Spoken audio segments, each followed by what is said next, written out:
안녕하세요, 햄릿입니다. 오늘은 극장판 저스티스 리그와 지금까지 공개된 스나이더 컷 저스티스 리그 예고편을 비교 분석해보도록 하겠습니다. 과연 기존 조스 웨던 버전의 극장판 저스티스 리그는 스나이더 컷과 어떤 차이점이 있을까요? 일단 영상 시작에 앞서 극장판 저스티스 리그에 스포일러가 포함되어 있으니 스포일러를 원치 않으신 분들께선 영화를 관람 후 영상을 시청하시는 것을 권장드립니다. 가장 먼저 스나이더 컷 저스티스 리그의 화면 비율부터 다뤄보도록 하죠. 스나이더 컷 저스티스 리그 예고편이 공개되자마자 화제가 되었던 부분은 1.33대1 비율의 레트로한 화면이었습니다. 이 화면 비율은 크롭된 장면이 없는 순수한 필름 원본을 뜻하는 비율이죠. 영화에 보편적으로 사용되는 2.35대1 화면 비율은 와일드한 샷을 구현하기에 최적화된 비율입니다. 양옆으로 정보가 압축된 형태의 화면 비율이기 때문에 훨씬 더 넓은 샷을 담아낼 수 있죠. 하지만 저스티스 리그는 양옆으로 널찍한 샷을 사용하기보다 각 인물들의 거대한 샷을 담아내기 위해 상하 공간을 확보하여 촬영되었습니다. 그렇기 때문에 영화에 보편적으로 쓰이는 2.35대1 비율은 저스티스 리그에 적합하지 않은 화면 비율인 것이죠. 2017년 개봉한 극장판 저스티스 리그는 상하로 넓어짐으로써 조금 더 장대한 느낌의 화면을 제공하는 1.85대1 비율을 사용하게 됩니다. 요즘 보편적으로 사용되는 16대9 TV 스크린에 꽉 찬 화면으로 즐길 수 있는 화면 비율인 것이죠. 이번 스나이더 컷 저스티스 리그는 IMAX 극장 개봉을 염두에 상하로 조금 더 넓어진 1.66대1 화면을 선택했었습니다. 현재 상황으로는 극장 개봉이 불가피한 상황이지만 추후 극장 개봉을 하게 된다면 유럽 영화에 보편적으로 쓰이는 화면 비율을 통해 예술적이면서도 장대하고 거대한 화면을 보실 수 있는 것이죠. 여기서 조금 더 올라가면 필름 카메라의 원본 비율을 뜻하는 1.33대1, 흔히 말해 4대3 비율이 전 세계에 스트리밍되는 스나이더 컷 저스티스 리그의 최종 화면비가 된 것입니다. 영화에 숨겨진 정보들을 단 한 컷도 크롭되지 않은 상태에서 원본 그대로의 필름을 감상하실 수 있는 것이죠. 스나이더 컷 저스티스 리그는 1.33대1 비율을 통해 수평구도와 수직구도 화면 속에서 각 히어로들의 감정 상태를 더욱더 강조시키고 있습니다. 그렇기에 이번 스나이더 컷에서는 온전히 저스티스 리그 멤버들의 이야기에 더욱더 집중이 될 수 있는 것이죠. 잭 스나이더 필름을 좋아하시는 분들께선 눈치채셨겠지만 그는 인물이 사용하고 있는 사물을 클로즈업 시켜 극단적으로 강조된 화면을 제공합니다. 순간적인 잭 스나이더식 클로즈업과 카메라 무빙은 그의 필름에서만 느낄 수 있는 독특한 연출 기법이기도 하죠. 네, 그렇습니다. 극장판 저스티스 리그에서는 그러한 장면들이 대부분 등장하지 않았던 것입니다. 이것이 바로 스나이더 컷 저스티스 리그를 두고 전 세계의 영화 팬들이 열광하고 있는 이유 중 하나인 것이죠. 자, 그렇다면 극장판 저스티스 리그와 스나이더 컷을 본격적으로 비교해 보도록 하겠습니다.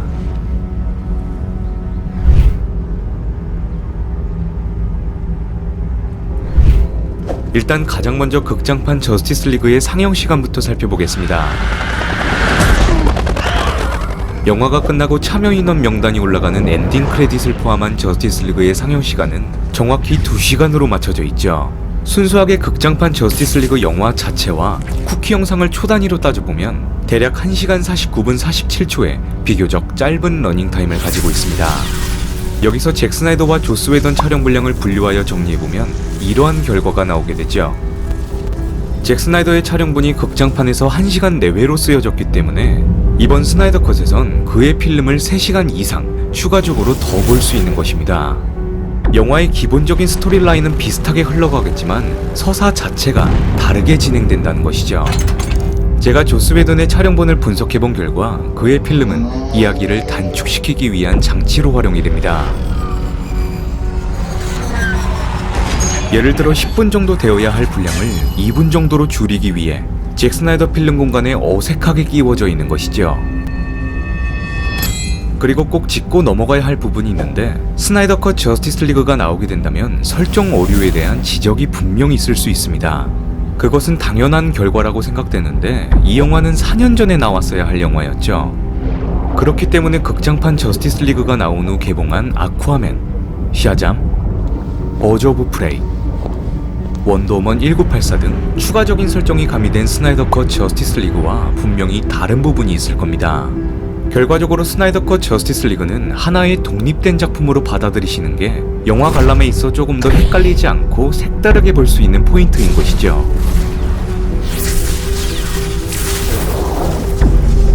자, 그렇다면 저스티스 리그 오프닝 시퀀스부터 다뤄보도록 하겠습니다.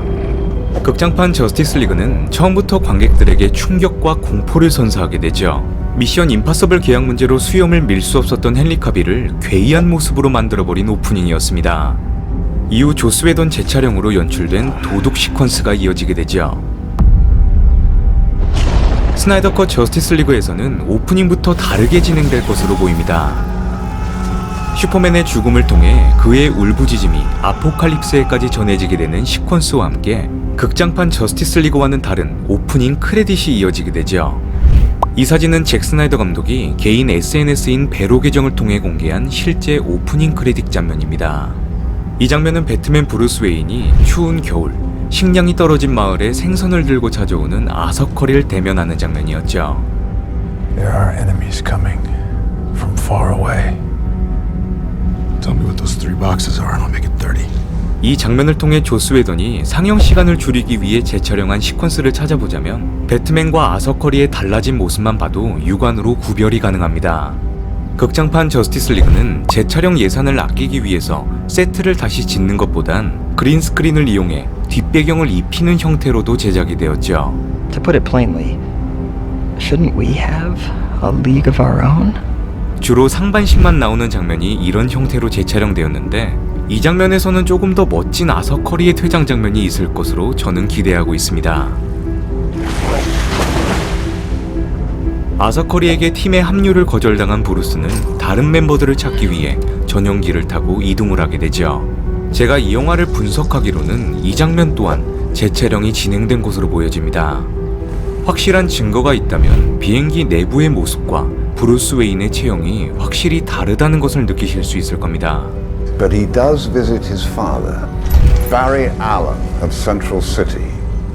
베리 앨런의 면회 장면은 잭 스나이더 시퀀스와 조스 웨던 시퀀스가 명확히 구분이 됩니다. Better not be.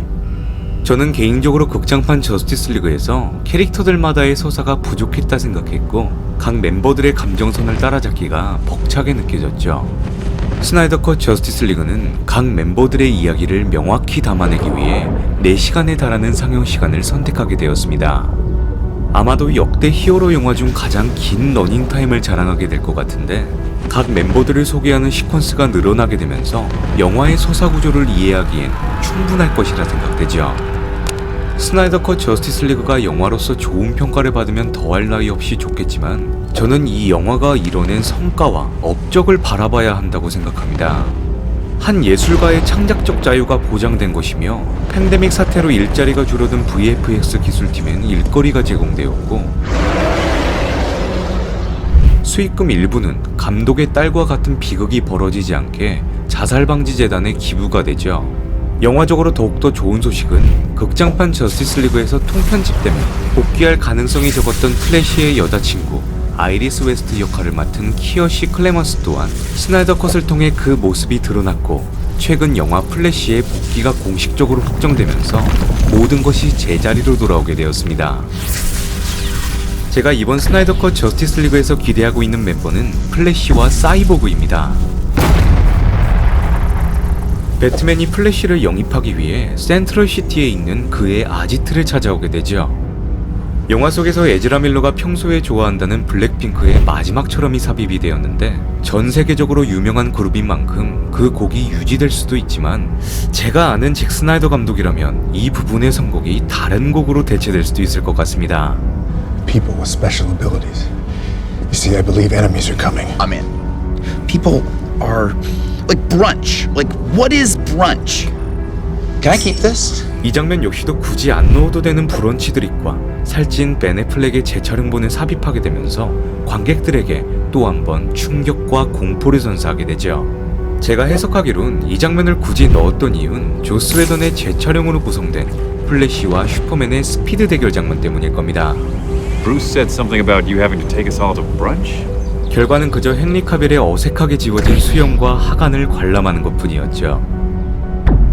잭 스나이더 감독이 언급하길 사이보그는 저스티스 리그의 심장과도 같다고 언급했습니다. 그만큼 빅터 스톤의 분량은 극장판 저스티스 리그의 서사보다 더욱더 많은 시퀀스를 가지게 될 것이란 것이죠. 원작성 마더박스를 통해 사이보그가 되어버린 빅터는 자신의 존재 자체를 괴물로 취급하고 있었습니다. It's time, Victor. 얼마 남지 않은 신체의 일부와 온몸을 둘러싼 차가운 금속 안에서 자신의 존재를 부정하고 있는 것이죠. 그 속에서 아버지인 사일러스 스톤과의 갈등은 저스티스 리그 스토리라인의 열쇠가 될 수 있으며 진정한 사이보그로서 성장할 수 있는 장치로도 활용될 것입니다. 잠시 이 장면을 주목해 주시죠. 여러분들께선 이 장면에서 무엇을 보셨습니까? 이 하나의 시퀀스를 사진으로 만들게 된다면 이러한 장면이 연출이 되지요. 제가 지금까지 제 채널에서 꾸준히 언급한 잭 스나이더식 연출 기법을 통해 이러한 이중적인 장치를 찾아내신다면 영화를 해석하시는데 큰 도움이 되실 겁니다. 제가 극장판 저스티스 리그를 보면서 가장 의문이 들었던 건 사일러스 박사가 근무하는 스타 연구소에 연구진들은 과연 어디에 있을까였죠. 슈퍼맨을 부활시키기 위해 저스티스 리그 멤버들이 연구소에 들어왔을 때 사일러스 박사와 연구진들의 역할 또한 스나이더 컷에서 얻으실 수 있는 재미 중 하나일 것입니다.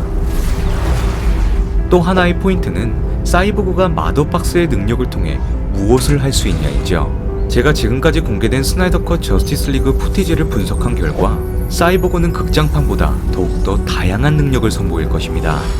마더박스의 데이터베이스를 통해 모든 정보를 취득할 수 있으며 그 정보를 통해 과거와 미래의 사건을 예측하거나 환상으로 볼 수도 있는 것이죠. 마더박스를 통해 신체를 얻은 빅터가 갑작스럽게 통제가 불능이 되며 슈퍼맨을 공격 대상으로 지정하는 것도 이 영향이 클 것으로 보입니다. 마지막으로 원더우먼 시퀀스를 다뤄보도록 하죠. 일단 원더우먼의 재촬영 분량도 상당합니다.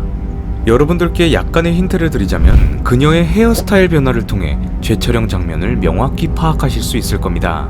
중후반부에 등장하는 경락고 시퀀스와 배트케이브 시퀀스는 조스 웨던의 연출이 지배적이기 때문에 굳이 다루진 않도록 하죠. 문제는 조스 웨던이 원더우먼의 고향 데미스키라와 다이애나를 다루는 방식이었습니다. 다이애나는 어머니 히폴리타 여왕의 만류에도 불구하고 데미스키라를 떠나 귀향하지 못할 운명을 선택하게 되죠. 다이애나의 고향 데미스키라에선 스테판 울프의 침공을 알리기 위해 인간 세상 아마존 사원에 불화살을 쏘게 됩니다. 불화살에 숨겨진 뜻을 아는 유일한 존재가 바로 다이애나였기 때문에 그녀는 단번에 데미스키라의 침공이 있었다는 사실을 깨닫게 되죠. 극장판 저스티스 리그에선 그게 전부였습니다. 아무런 정보를 제공하지 않았죠. 제가 지금까지 나온 예고편 영상을 분석하기로는 이곳은 아무나 들어갈 수 없는 공간으로 해석됩니다. 다이애나의 의상이 흰색에서 검정색으로 바뀌었다는 건 그만큼 시간적으로 차이가 존재한다는 뜻이죠. 데미스키라에서 날아온 한 발의 화살은 다이애나의 감정 상태를 극대화시키기에 충분하다고 생각합니다. 데미스키라를 그리워하고 있는 다이애나이기 때문에 이 화살에도 숨겨진 의미가 담겨져 있을 수 있다는 뜻이죠.